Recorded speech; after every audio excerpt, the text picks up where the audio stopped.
Basketball is... What's good, guys? Today we're going to be watching Making the Case, Larry Bird, in terms of the GOAT discussion. I'm not going to get too much into the intro, but I hope you guys like this. I know you guys love Larry Bird. We just watched the Michael Jordan and LeBron comparison, but in my opinion, dog, if I'm going to keep it a stack, I'm going to keep it a spade. I don't think anyone's ever going to beat Michael Jordan until we'll see what Wembanyama does, dog. That nigga, he's 7'7". Like, come on, bro. So, besides Wemby, I don't think anyone finna break the record. Not the record, why am I saying record? No one's gonna beat MJ, dog. Now, that's my opinion. We're gonna be watching this video to see whether my opinion can change. Alright? Because I do like Larry. I'm not gonna lie, I like Larry, bro. I do like the boy, man. So, we're gonna see. Sorry for rambling. Let's get into it, man. Special. The size of the court and the lack of pads or helmets give fans the most intimate experience of a team sport that exists. And because of the different styles that basketball allows for, players develop their own... What the heck? Are we even talking about Larry Bird right now? Basketball is special.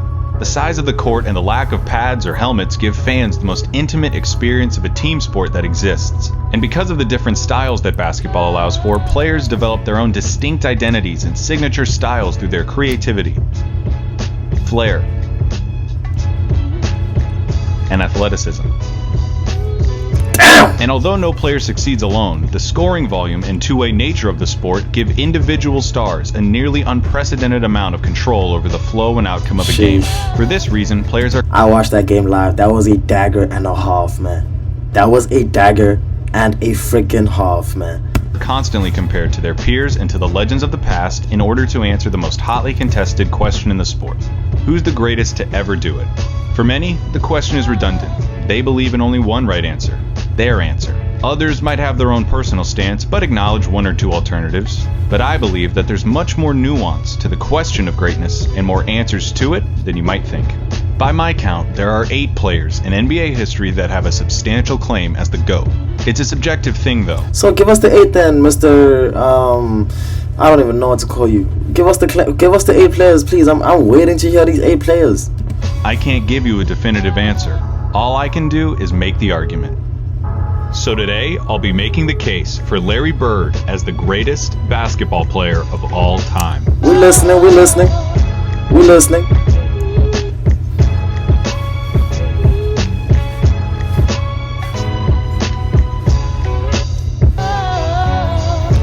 When it comes to basketball, Larry Bird is the smartest, clutchest player to ever play the game. Now, that's a huge claim right there. Smartest, clutchest player to ever play the game. That's a huge claim, but you know what? I'm going to give you that one because I know he probably is smarter than Michael Jordan. And when it comes to clutch, hey, dog, I don't know if he's more clutch than Jordan, bruh. I don't know, dog. If you don't think that Larry Bird is the greatest basketball player of all time, you probably hate that I just said that. Those are the kind of talking head sport cliches that surely impact the game but are impossible to empirically measure. Normally, I'd agree with you, but I think that when you talk about Larry Bird, you see those intangibles become real, palpable results. I wouldn't have said it if I didn't believe it. When Larry Bird was drafted by the Boston Celtics in 1978, the NBA needed saving. Attendance was in the toilet, the league had few marketable stars, cocaine addiction... Dog, you know what's actually crazy? Because I've been covering like this shit so much, I genuinely have heard a lot of these things, dog. That's crazy how like these videos can actually educate you, bruh. I know about these things now, man. That's crazy. I know that the NBA was kind of on the low and then Larry Bird came in with Magic Johnson and then the numbers went high, bro. I know about that, bro. Come on. Had several players in its grasp, and most damning of all, playoff games were being tape delayed. Playoff games at the highest level of... Nah, I'm not gonna lie, that's bad on the NBA though. That's bad. Tape being delayed, that's bad on you, man. Basketball were being put in the back seat for black and white movies and network reruns. What? But rather than join the Celtics after being taken 3rd overall, Larry Bird decided to return for his final year at Indiana State, a decision that would prove to be one of the most important in the history of the sport.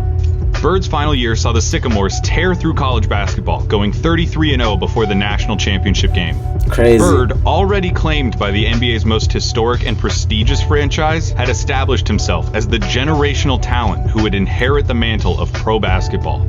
Indiana State's opponent in the national championship was Michigan State, captained by the immortal Earvin Magic Johnson. The Sycamores lost the championship to the more talented Spartans in the highest rated game in the history of basketball at any. That's a very impressive stat right there, dog. And how on earth is that even possible? You know what would have actually maybe would have been the most highly rated one was if remember when Zion, RJ Barrett, Trey Jones, I'm gonna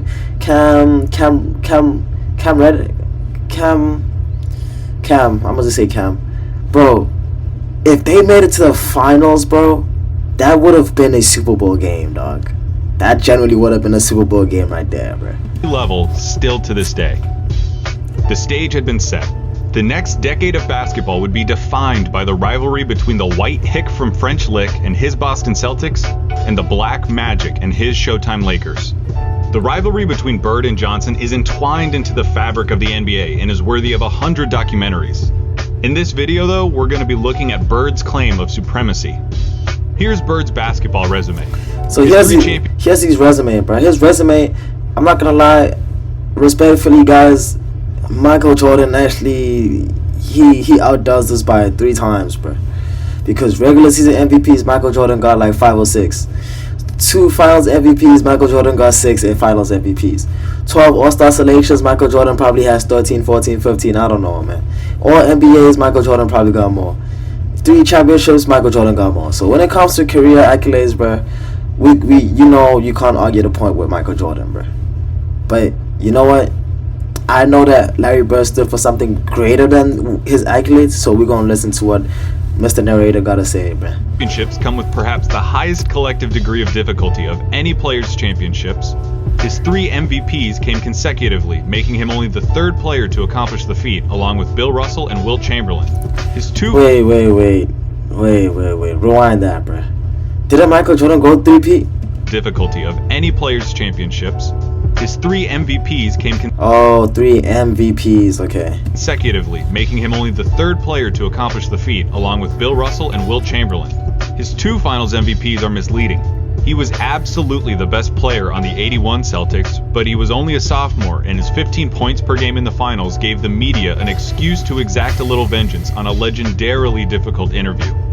His All-Star and first-team selections also come with the caveat that Bird only played for 13 seasons and missed all but 6 games of the '89 season following surgeries on both feet. I can hear you already. A 13-year career, and this guy is supposed to be the GOAT? What color of paint are you huffing, Clayton? Bro, you gotta keep into account, you saying a 13-year career, bro. Michael Jordan also had a 13-year career if you take away injuries. Am I tripping when I say that? Michael Jordan had a 3-year career, dog. Y'all forgetting that. I mean, 3 years, what am I saying? 13 to 15-year career, dog. It's not that far from Jordan, dog. Not far at all, bro. Obviously. But hear me out. Yeah, Bird's career lasted about 2/3 as long as it should have.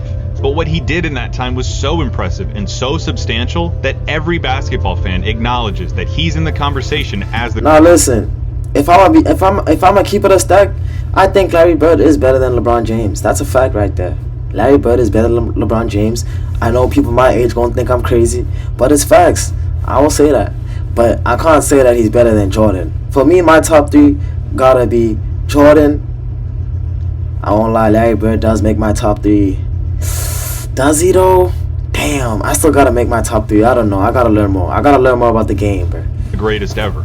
Doesn't it matter that those 13 years saved professional basketball, delivered a disproportionate amount of memorable moments, defined the golden age of the league, and produced a career by which all other forwards, before or since, are measured? Bird squeezed every drop of talent. Season looked like a full box score, a blowout win, a nearly undefeated record at home, and a play style that could only be described one way: white. Larry Bird isn't just a white basketball player, he's the white basketball player. To describe Larry Bird's game is to thumb through the Hoops dictionary and pick out every cliche about white players. Now, I'll say this. I don't know when this video was made, but Larry Bird is the GOAT of white boys. But I will say this. That boy Luka Doncic a monster, though. Yo, Luka's a monster. It's just that Luka don't win. Luka don't got no rings. Luka don't got no MVPs. Luka don't got no none, bruh. So I can't even put that boy in the conversations. We got Dirk Nowitzki, though. Now, Dirk Nowitzki, I don't know about Dirk because Dirk, He was nice, but he only got 2 rings compared to Larry's 3. And Dirk also not like, he's nowhere close to Larry Bird, so I'm not even gonna talk about him. Bro, now that I think about it, bro, name your top 3 white boys if you make it this far into this shit. If you make it this far into this thing, name your who are the top 3 white boys in the NBA, bro, of all time, bro. All time, bro. Damn, you gotta put Jokic. You gotta put Jokic. I can't cap, dog. You gotta put Jokic up there, man. Unathletic, great shooter, good fundamentals, the whole thing. The archetype of a white basketball player is Larry Bird, with one exception. He's an elite player. Jerry West called him nearly as perfect as you can get. He was the league's first great marksman. He could contort his body to shoot from anywhere on the court, regardless of the level of defense. Nah, that shot is crazy. That shot is wild. I'm not gonna lie, that one is crazy. Art of the Dagger 3 and was the founding Dagger member of the 50-40-90 club. At 6'9", Bird's understanding of angles 6'9" is a crazy stat. Now I'm gonna start pausing because I know y'all gonna get annoyed at me, so I'm gonna stop. And coordination led to a higher rebounding average than Patrick Ewing, and it made him an impressively adept finisher in his younger years. In '86, Bird dropped 47 points on the Blazers, playing the majority of the game left-handed. Why would he do that though, bruh? Why did he go lefty on them boys?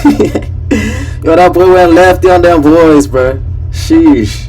His lack of quick lateral movement meant that Bird didn't do much when it came to slapping the floor and picking up the opposing point guard, but his size and omniscience gave him the ability to body similarly sized players, read defenses like a free safety, and pick off passing lanes with ease. His passing was transcendent, and I'll highlight it later. And of course you need to know that Larry Bird was a tough effort. He had a superhuman motor and dove for loose balls like a beagle at the park. He was a willing participant in his share of fights, often precipitated by his league-renowned trash talk. Lebron told Robert Reedy the other day that he should have stayed in preaching. That was funny. Yo, he told that boy, yo, you should have stayed a preacher, man. Leave the NBA alone. Relax on that. Just go back to the church and stop preaching again, bro. That's a crazy ass trash talking moment right there. Jordan in my rookie year, he looked at me and he goes, "You can't stop me." And I looked at him and I said, "Gosh, boy, you're so confident." He proceeded to score like 10 straight. Dang, you told Clyde you can't guard me? Jordan in my rookie year, he looked at me and he goes, "You can't stop me." And I looked at him and I said, "Gosh, boy, you're so confident." He proceeded to score like... Bro, why doesn't Clyde talk on like a lot of podcasts? Like, Clyde is really quiet, bruh. He don't be talking like that. I don't hear Clyde talk on the podcasts, on the interviews like that no more, bruh. What happened to him? I'm gonna start searching up Clyde Drexler, like interviews, all that, cause I don't hear about him no more. Like, I don't hear about him much, bruh. Like on the interviews and stuff. Like 10 straight points on him. The coach took me out the game. He walks by and he's laughing at me. He was a basketball genius. He'd be a step ahead, a thought ahead. Play the game like a chess game. I'd much rather guard Michael Jordan than Larry Bird because... Nah, that's hating on... Why would you say that? I've never understood why he said that. You would rather guard Michael Jordan than Larry Bird, bruh. You have to play the game as a thinker when you're playing him. You have to get inside his mind. If you put all of us in a room, you know... Okay, I guess, bro. Maybe I'm wrong, dog. I put my hands up. Maybe I'm wrong, dog. Magic, Jordan, myself, and Bird. Bird probably be the guy who walks out of the room at the end of the day. What? Dude, what are they saying? Why would you say that, bro? Okay, I feel like my brightness just got low. Is it because of my battery? No, it's not. Bro, why would you say that? That makes no sense, bro. And why's the brightness low? What? Did you notice? Oh, okay. I was about to say. Bro, why are they saying that, bro? That kind of annoyed me a bit. I don't know. I don't know if I agree with that one, bro. Something during those testimonies? Those are some of the best basketball players of all time, and they all sing Bird's praises like they were former assassins who had to go toe-to-toe with John Wick, and they're just happy to be alive. Bird excelled during one of the most talent-rich periods in league history. The abridged list of his basketball rivals goes like this: Dr. J and Moses Malone on the Philadelphia 76ers. That's a crazy combination, bruh. A really crazy combination. Sidney Moncrief on the Milwaukee Bucks. Isaiah Thomas, Bill Laimbeer and the Bad Boy Pistons, Dominique Wilkins on the Atlanta Hawks, Bernard King on the New York Knicks, Michael Jordan on the Chicago Bulls, Hakeem Olajuwon and Ralph Sampson on the Houston Rockets, and of course, Magic Johnson, James Worthy, and Kareem Abdul-Jabbar on the Los Angeles Lakers. Alright, there's no point avoiding it any longer. We have to look at Magic versus Larry. If you have Magic over Larry, it's because he has 5 rings to Larry's 3, had a peak that lasted about 2 or 3 years longer than Larry's, and had a 2-1 record against Bird's Celtics in the finals. Perfectly legitimate, completely respectable arguments. But in the interest of making Bird's case, allow me to retort. For nearly the entire decade of the 1980s, the Eastern Conference was irrefutably the more competitive conference between the two. Considering the competition, for Bird to have made 5 finals appearances is just as impressive as Magic's 9. As for the head-to-head record responsible for Magic's 2 extra titles, he had more help. Seriously, the Celtics' Big 3 and the Lakers' Big 3 get compared all the time historically as if they were of equal caliber, but weren't Magic's accomplices just a step above Bird's? No disrespect at all to Kevin McHale and Robert Parrish. Now, I'm not gonna lie, you Larry Bird fans do speak highly of McHale. Is that an accurate statement right there? Because you guys speak highly of McHale now. McHale is nowhere close to Abdul-Jabbar's level, okay? Let's not talk about Abdul-Jabbar. But how about James Worthy? Is that to be honest, you would probably compare James Worthy to him, right? And then compare Abdul-Jabbar to him. Okay, yeah, I guess you're right then. But Kareem was the alpha dog on the 71 Bucks and was the best player for at least 2 of the Lakers' 5 titles. James Worthy was the number 1 pick out of UNC after winning a championship as the best player on a team that had Michael Jordan on it. Throw in the fact that Magic got to be coached by Pat Riley, one of the most brilliant minds in basketball history, and you could say that the Magic-Bird argument comes down to one thing: luck. So if their careers come down to luck, the question just becomes who you would rather take. The fact that his play would translate perfectly into the league today. A 6'9" sharpshooting forward with eyes in the back of his head. I will agree to that too. Damn, he would be a sharpshooter today, bruh. Oh my gosh, he would be so good today. Jeez, he reminds me of Luka Doncic. Am I tripping when I say that? It's just that Luka Doncic is like doesn't defend, and I'm talking about the scoring side of it. The scoring side of it, he reminds me of Luka, bro. But of the defending part, I can't say that. Head who averaged double-digit rebounds in an era against Moses and Laimbeer. He'd gobble up boards as a power forward. He'd be an offensive mismatch against everybody as a small ball center, and his off-ball skills and passing would pair perfectly with the flow of today's game. Add in his competitive mania and 3 generations worth of medical advancements, and we're talking about a player who could have stuck around so long they would have had to rename the league. As you've been watching these clips of Bird, I would hope that you would notice something. He always knows where everybody is. That's a crazy Watching play. Bird play basketball is like watching... That's a good play right there. Larry Bird is definitely the best passer out of all the GOATs, bro. Definitely. He's the best passer out of all of them, bro. Those monsters from a quiet place that know where you are if you make any noise at all. Bird had a level of clairvoyance that bordered on the unnatural. In '85, he ended up 1 steal away from a quadruple-double after playing just the first 3 quarters. His passing was famously infectious and helped transform the Celtics of the 80s into an ideal that basketball teams at all levels are still shown tape of.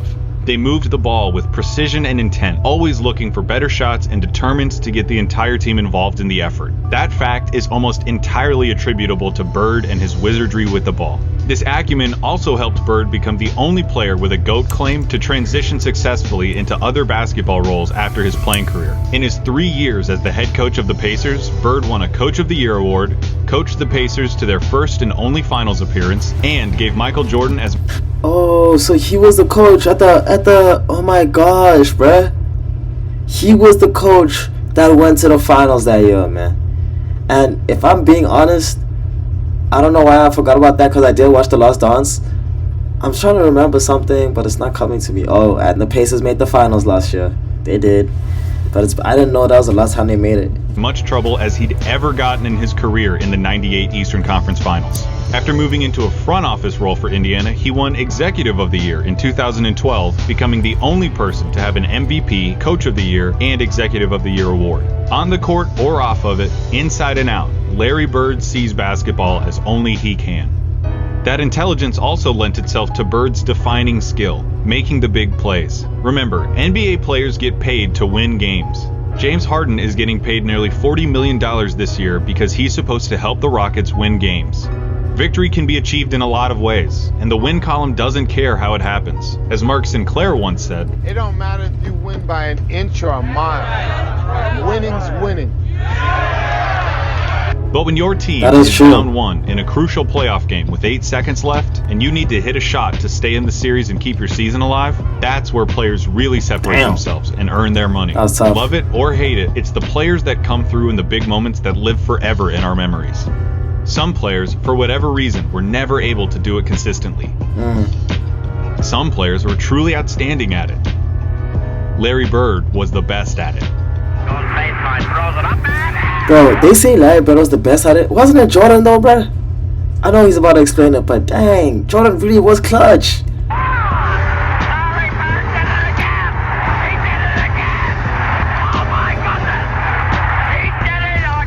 I'm not gonna give you the stat. Yo, the commentator was flabbergasted, bro. Look at, hear him out. Listen to the commentator, bro.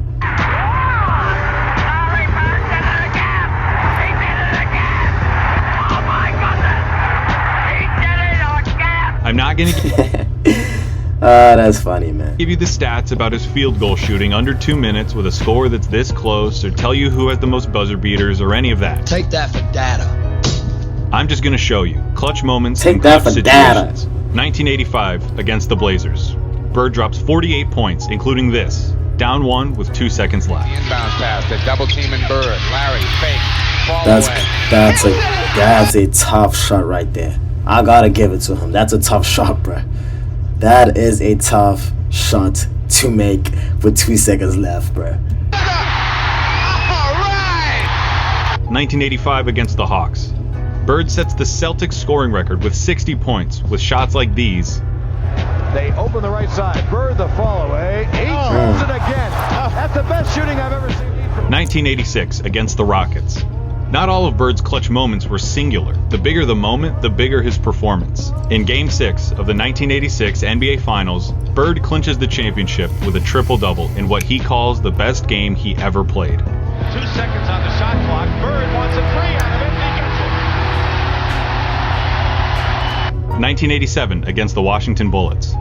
Bird hits one shot to tie it before it's waved off because of a timeout. Yo, this was tough. I remember this. They called timeout when you hit the 3, didn't count, came back, same thing, bruh. Other shot to tie it up for real. Crowd is standing up. It goes now to Bird. Bird goes up top. Bro, one leg at that age, at that time, crazy play. To tie it up for real. Crowd is standing up. It goes now. Dude, one leg is wild, dog. To Bird. Bird goes up top. And then in double overtime, down 1, he does this. It's going to go to Bird. He's got a shot. Get it! It is got it. The 3-point field goal. And that's that. That's crazy. For 3 years, from 1986 to 1988, the three-point contest knew no other champion but Larry Bird.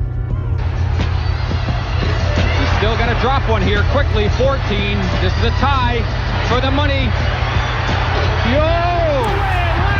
He called game 2. He started walking away when he knew that shit was in 2, dog. Damn. The tie for the money. Yo! 1987 Eastern Conference Finals, Game 5. Tied at 2 games apiece against the Bad Boy Pistons, this enormous game would put the winner 1 game away from the NBA Finals. The Pistons are up 1 with seconds remaining. The ball goes out of bounds off the Celtics. Isaiah Thomas just needs to inbound the ball to win the game. Now there's a steal by Bird. Underneath the DJ. Dang. Isaiah, what the heck were you doing? Oh my gosh, you fumbled big time, boy. That's crazy. That's the most impressive thing I've seen today, dog. Even though it's so simple, what the heck was Isaiah doing? There are truly too many big games and big moments for me to go through without this ending up as a documentary. But that all leads me to this, what I really want to talk about. 1987, NBA Finals, Game 4 against the Lakers. LA is up 2-1, and the Celtics need to win to tie the series and stay alive. Bird hits a 3 with 12 seconds left to go up by 2. Bird goes for 3. That's a dagger and a half, man. I'm not gonna lie, I see why they say Larry tough, dog. He really is good, though. I can't hate on that boy Larry, dog. I cannot, bro. Kareem comes down and gets fouled with 8 seconds left. He makes the first, but misses the second.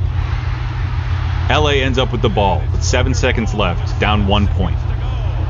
In the low post, being guarded by Dennis Johnson. Byron Scott is in the ball game now. Yo, is that not Magic? Magic, shoot the ball, bro. What the heck? Magic hits this. Bro. Byron Scott is in the Yo, Magic, ball game. you open over here, dog. You supposed to shoot that, my boy. But anyway, that's not your game. Let's see what you do. Magic hit. He goes. Oh yes, I remember he said, "Oh, Mikel's on me." Oh hell nah, bro. I'm going to the Racco with this. It's this, the baby skyhook. That was a good shot too.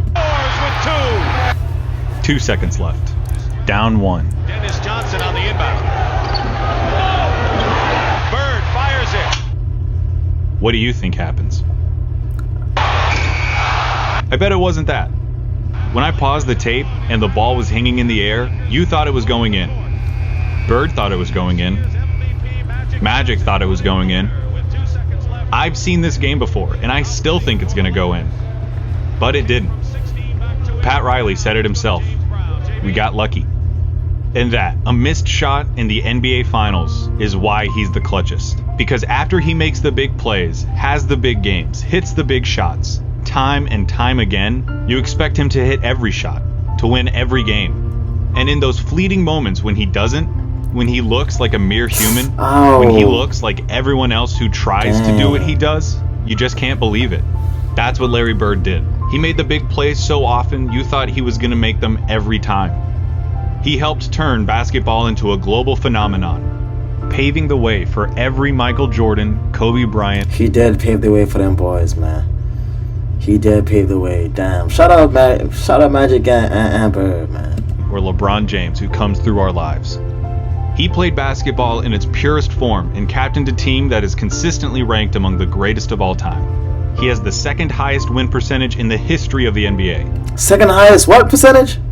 Among the greatest of all time. He has the second highest win percentage in the history of... He has the second highest win percentage? Ain't no way, Ski. What?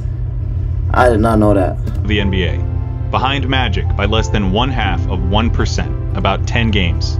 He was the complete package, a player with no holes in his game whatsoever. They called him Basketball Jesus.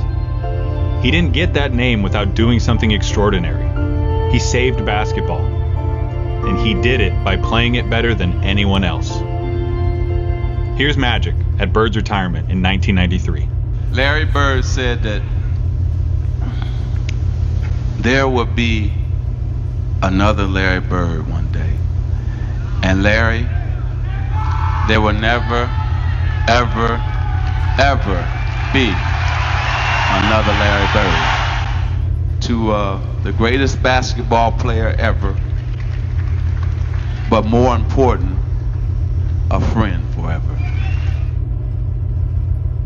Dang.